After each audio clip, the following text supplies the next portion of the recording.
Hey everybody, this is Ryan McClanahan with historythroughcards.com. Hope you're all doing very well today.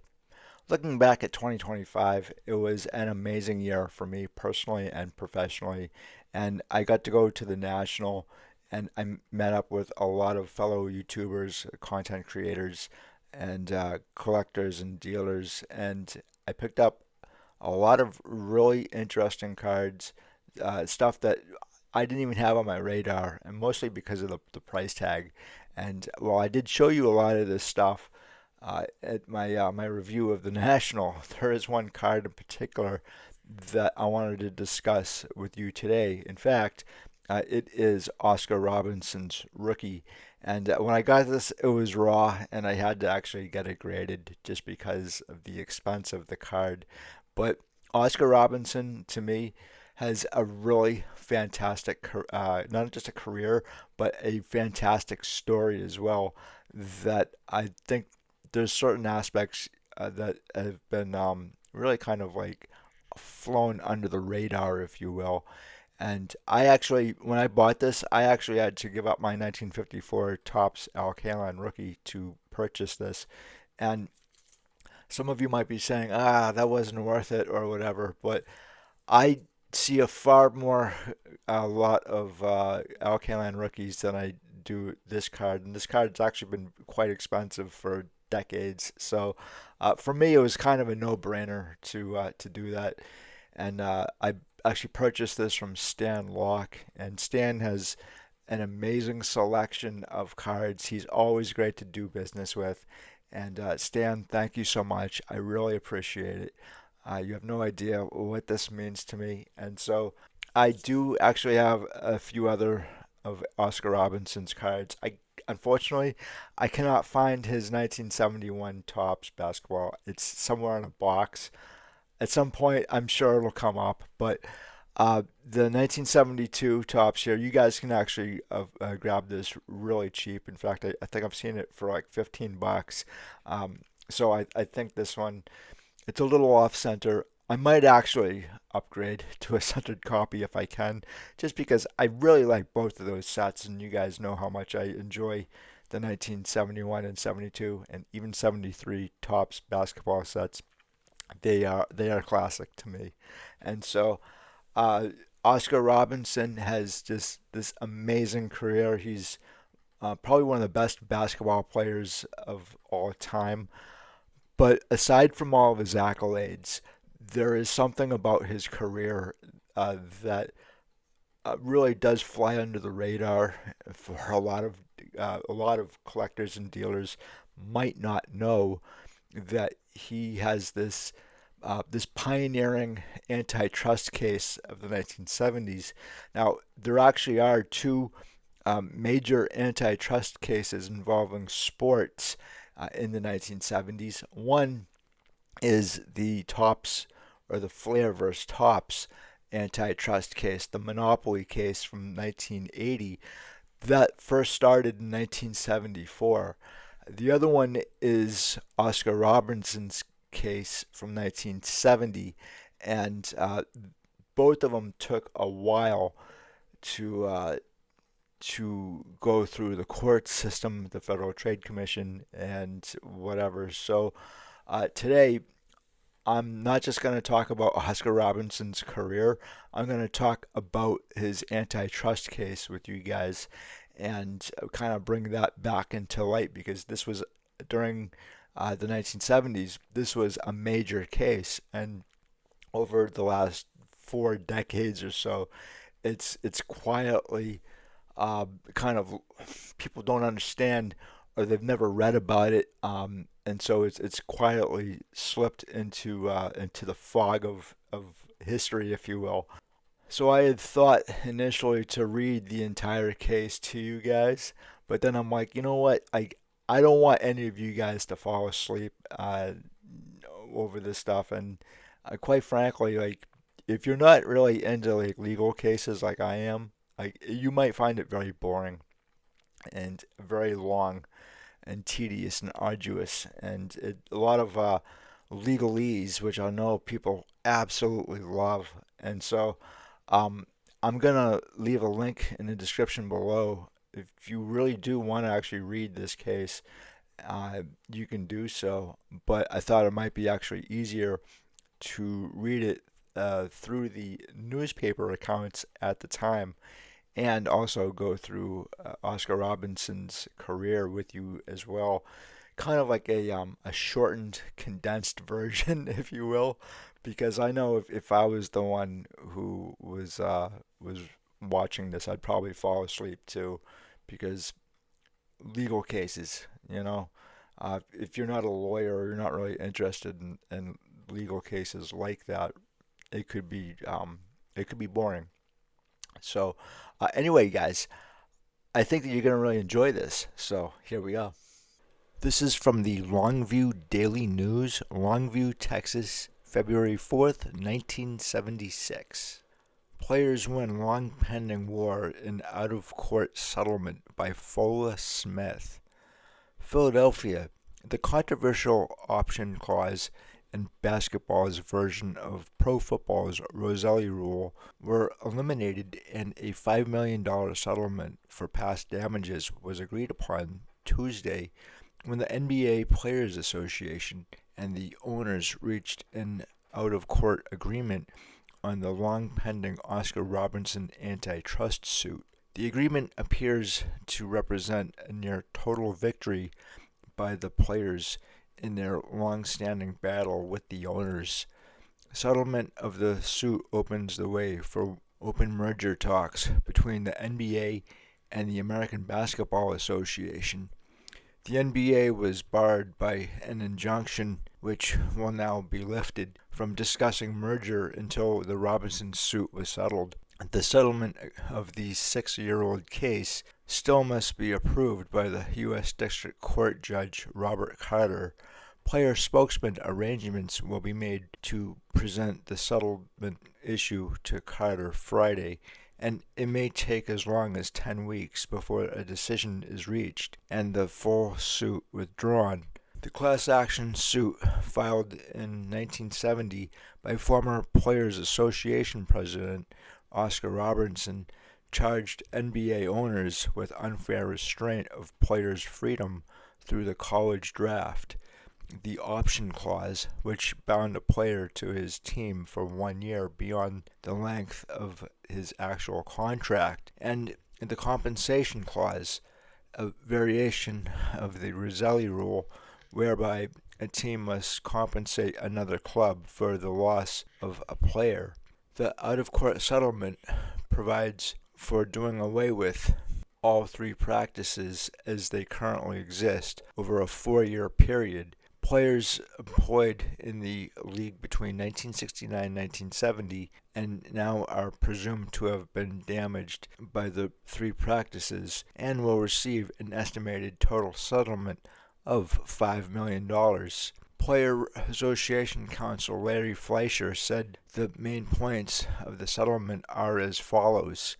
Beginning in May this year, a drafting team will hold the rights to a player for only 1 year. If he does not sign with that team, his name goes back into the pool of players eligible for the next draft. If he is drafted by a second team and does not sign within a year's time, he will become a free agent. Beginning at the end of the 1976-77 season, the option clause will no longer exist.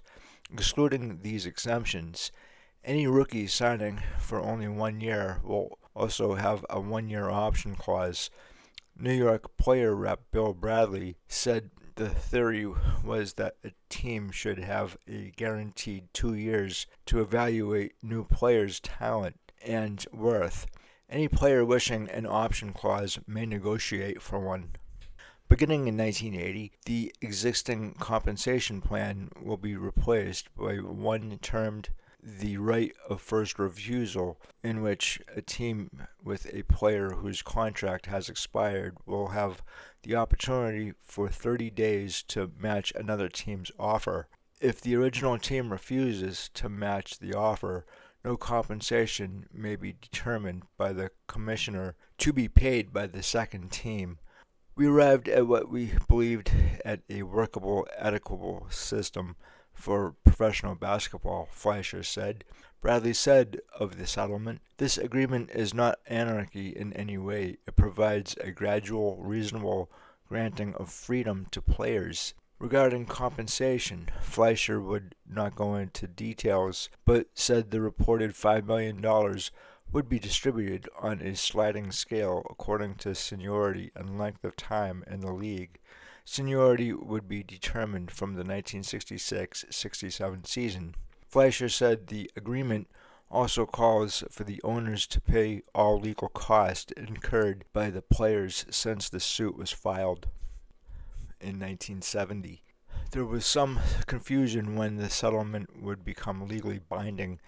The owners indicated it would be incorporated into the next player's contract before it was signed, but Fleischer said it must be approved by Carter and signed before being incorporated into the contract. The players have been without a contract since last spring. While Commissioner Larry O'Brien was hopeful of getting merger discussions underway, Fleischer had a different outlook. "I have some serious doubts as whether the NBA has any desire or interest in merging," Fleischer said. "It's speculation, but it appears that their interest is now to see the ABA fold and take the players into the league without merging." This is from the same newspaper. NBA Governing Board grieves unanimous merger opposition.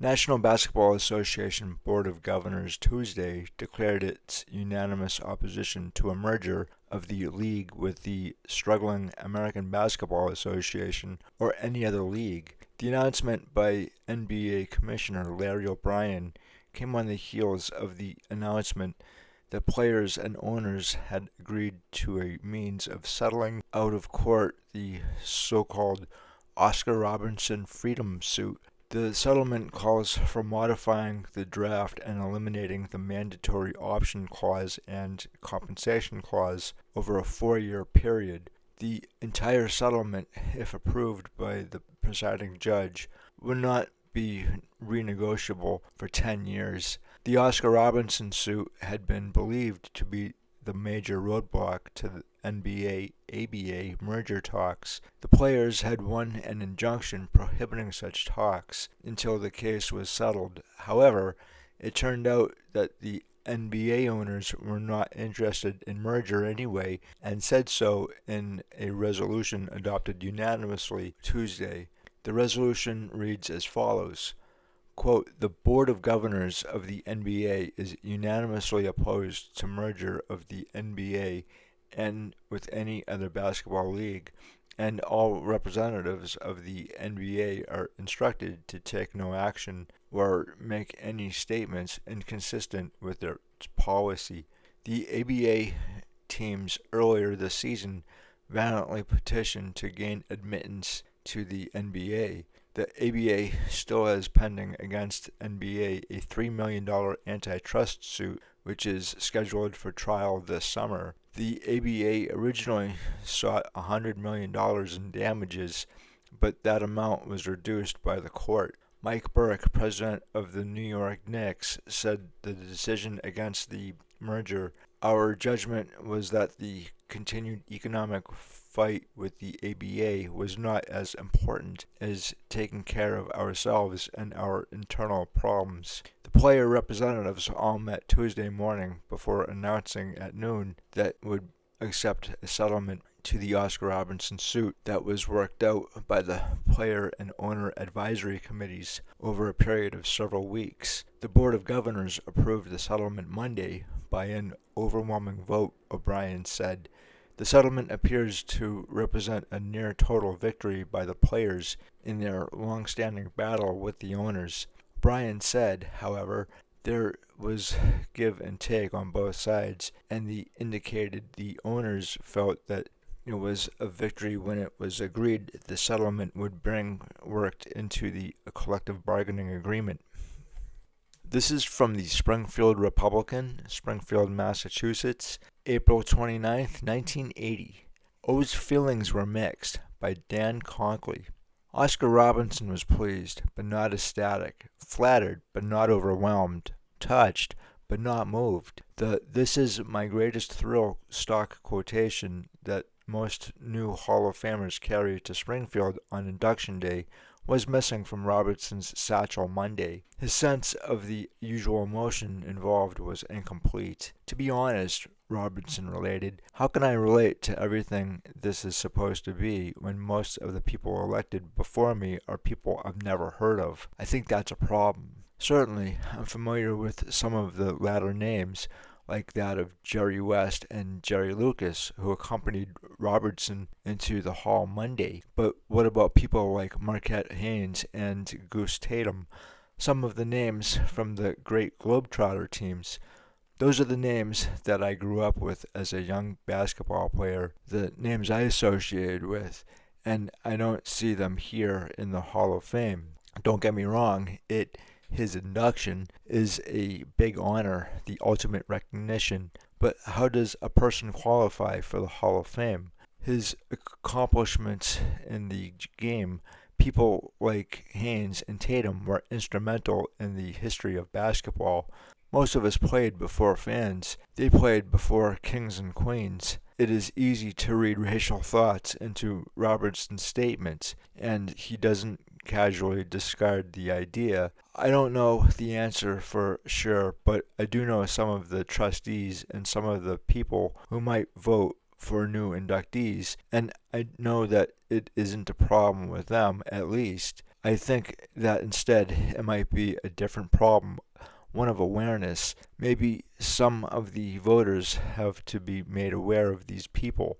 The Big O has never been a man to make huge waves in his career, instead choosing to live the hype of the life he extended to the court, gracious, strong, and silent. But because he doesn't walk around waving flags and holding rallies, don't assume that Oscar Robertson hasn't been emotionally touched by the sport's racial problems. Of course, there's been a racial problem in the NBA. When I broke into the NBA in 1960, there was a maximum of 3 black ball players on a team. Yes, a quota. There are some black guys who should have made the professional basketball teams and never did. There was a change out of necessity, simply because it was a matter of owners absolutely wanting to go out and win basketball games. Money's the word, and it always will be. The owners now have to get the best basketball players available, and it doesn't matter if they're black, blue, or green. But unfortunately, there are a lot of people today who don't consider black people to be Americans. I'm an American. I have an American license plate. It doesn't say black or Negro on my license plate. This year, everyone says how great it is that Larry Bird has done so well, a new white star. But if he couldn't play, nobody would want him. The black kid should be treated the same, but he has to be a better player than the white kid to get the same treatment. Where that hurts a team is on the bench. You have to have a bench to succeed today. If an owner or general manager has bigotry in him today, he goes back to 4th place. No matter where his teams finished in their respective standings, Robinson was always made of the first place stuff. 3-year All-American at the University of Cincinnati, 3-year major college scoring leader, co-captain of the victorious Rome athletic team, my most satisfying experience. An NBA title at Milwaukee, Rookie of the Year in 1960, Most Valuable Player in 1964, 25.7-point average in 1,035 games, a record 9,887 assists. It was a career that earned him immortality in Stained Glass Monday, and with that new Hall of Famer label, Robertson's voice automatically becomes louder in basketball circles. Is he now ready to move from the quiet approach to continual vociferous combat, lobbying to the powers that be to create stained glass windows for men like Marquis Hines and Goose Tatum? You can't change what you're made of, personality, and low-key Oscar Robertson isn't ready to wage any wars. But what I might do is approach the trustees or whoever and ask them if they are aware of these people's accomplishments. There is the professional way to do anything. Professional thoughts from the professional's professional. So this is really fascinating for several reasons. First, Oscar Robertson and a few other ball players, in fact, did sue the NBA over a proposed merger of the ABA in May of 1970. The other two players that I recognize here, there's a few, but the ones that I kind of recognize here was Jerry Lucas and Dick Van Arsdale. And there was a number of these guys who got together aside from Oscar Robertson, who was probably the biggest name of any of these guys at the time. It probably had the most to lose, in fact, from this, that a proposed merger of the ABA and NBA would have violated the Sherman Antitrust Act of 1890 and probably a few other laws as well in regards to the antitrust. And so I think Oscar Robertson was definitely correct in that if there was a merger, the owners could have easily said to any of these players, these up and coming players, if you don't sign a contract with this team, you're not going to play anywhere. And so that is a violation of the antitrust. Uh, these things take a lot of time, as I said in a previous video on the Rep. Ryan letter to the Federal Trade Commission, that they definitely knew. In that case, they definitely know a lot about the hobby and what is going on. In this case, because Oscar Robertson in 1970, he's still a player, and then he becomes the president of the Players League, and it's kind of fascinating to see this transition truly. And I never saw Oscar Robertson play at all. I think now he's about 86 or so, 87, and I don't really hear his name often. He's got some really interesting comments, which I'm gonna kind of refer to. The merger, there wasn't really a merger in 1976. Basically, what happened was like they obviously won their case, and the NBA changed for the best, I think, for the better. But you have the ABA, in which teams are folding, and it's because they're losing money. And you have a lot of Hall of Famers who initially played most of their career with the ABA, and they're not really known now for being ABA players. But I mean, Julius Irving started out with the ABA. There was like four teams after the ABA folded. The Pacers, the Spurs, I believe the Knicks, and I forget the other team. You guys can remind me in the comment section below what that other team is. But there are only four teams that from the ABA that joined the NBA. I believe in like 1976. It's a fascinating look into the NBA and its history. And this isn't something, this is a topic that really isn't discussed much at all. It may not even be known about. As I said before, there are two major sports cases in the 1970s that aren't really talked about much. And obviously, one of those is Flair versus Topps in 1980, and this case right here. And some of this stuff, I think what Oscar Robertson is talking about, it's really flown under the radar. So we always talk about Jackie Robinson and Larry Doby being the first Negro League ball players to join the National and American League, and we kind of forget about the NBA. In fact, Earl Lloyd and Chuck Cooper and Nat Clifton, those guys were the first black ball players in the NBA in 1950, in fact. And from my notes here, and I kind of recall this, Earl Lloyd and Nat Clifton are actually in the 1957 Topps basketball set. And Clifton was also a Negro League ball player and a World War II vet. He is in the Hall of Fame, and he just got there a couple of years ago. Earl Lloyd has yet to be enshrined in the Basketball Hall of Fame, and Oscar Robertson did say too that in 1960 there were very few black ball players in the NBA. Again, like that's got to be very difficult. The thing that he kind of mentions too, and he mentions quite a bit, is that the NBA was horrible in the 1970s. The the play was just god awful, and I remember that in like the early 1980s, you couldn't really watch a live game on TV. It was either tape delayed or it just wasn't aired at all because the play was just so unsatisfactory. And I've heard a lot of stories where like the ball players were either on some kind of drug, marijuana, and in some cases, like with John Drew, just coked out of their minds, and it ruined a lot of lives. I also kind of wonder too, if you do follow the game of basketball today, a lot of people have asked the question or kind of wondered, could today's NBA players play in the 1970s and 1980s? And it's a good question. Like, I'm not sure.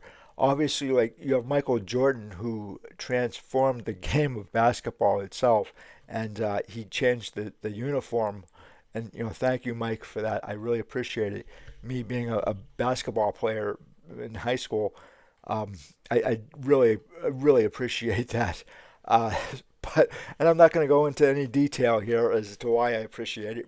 The question of today's ball players, could they play in the 1970s and 80s? And it was a very rough game, back then. Today, I'm not so sure. I just ask, Kermit Washington. Maybe some players could get away with it. Guy like Shaq in the 1970s, I'm not sure. I'd like to believe that he was. It's not even far superior either. Like it was just a rougher game. Are players today superior than the guys playing in the 1960s and 70s and 80s? It's a different time, right? And so that's where Oscar Robinson is talking about racism in the NBA, and this is something that I haven't really seen, just probably just because of my age, and so he played the game in a time in which there weren't many black ball players. So uh, yeah, he's probably correct in that. And then obviously like Bill Russell, he mentioned that quite a bit. And I used to talk to Bill Russell all the time, and we talked about everything but basketball. So I know that Bill Russell had a horrible, horrible time when he was a player regarding racism, and even in his hometown. I won't get into some of the stuff he said, but I never knew which Bill Russell I was gonna get. Was it the one who hated white people, or was it the Bill Russell that everybody else knew? Like you just never knew which Bill Russell you were gonna get. And eventually, I just kind of had to tell him, like, hey, listen, like, I'm not of that generation. Like, I don't know anything about what you're talking about. And I mean, we always had really interesting conversations. I do miss Bill Russell. I do. Our conversations were very entertaining, I should say. And I mean, this was brought to court and it was adjudicated on February 14th, 1975, with, let's see who the opinion is by Robert L. Carter, District Judge. So it's the history of the litigation here. I really wanted to read this entire thing to you guys, but I think half of you would have never gone back to my channel if I did, or most of you would probably be asleep by now. You're probably asleep now listening to me drone on about this stuff. I really enjoy reading these cases. For me, it's really fun. But for I know a lot of you guys, you're probably like rolling your eyes and saying like this is not entertaining to me, right? So I can understand that, right? So if I'm watching some modern stuff, it goes above my head, right? The modern hobby today, and that's because I've never really seen any of the players play today. in like 25 years. It's very rare that I've actually seen a live game or one on TV. Uh, you know, but to each his own too, right? I really kind of thought that this entire thing was very, very interesting. And obviously, like in the 1970s, you had two major sports cases involving antitrust, which I think a lot of people forget about today. Obviously, the one I'm talking about today is the Oscar Robertson case. It is Robertson versus National Basketball Association, and that's from 1975. But that again took from 1970, May of 1970 to 1975 to adjudicate. So these antitrust cases take a long time. When you're looking over an antitrust case like this with the Federal Trade Commission or the DOJ, the one thing that they look at is if a monopoly, by breaking it up, is it going to cause more damage? So they have to study this stuff, the safest and easiest way to break up a monopoly. And, you can make a decision anytime on anything, but then actually putting it into practice, what that decision is going to be is something completely different. It looks like the time between the decision and actually putting this into practice took 4 years, from 1975 to at least 1979, 1980. And in that time, though, you had four ABA teams that were allowed entrance into the NBA, and a lot of the other teams in the ABA, because apparently the ABA folded. You had a lot of teams from the ABA fold or merge or relocate. Also, same with the NBA in the 1940s and 1950s as well. And I'll probably get into at least a few of those. The early days of the NBA are really, really, really interesting stuff that I probably should cover at some point.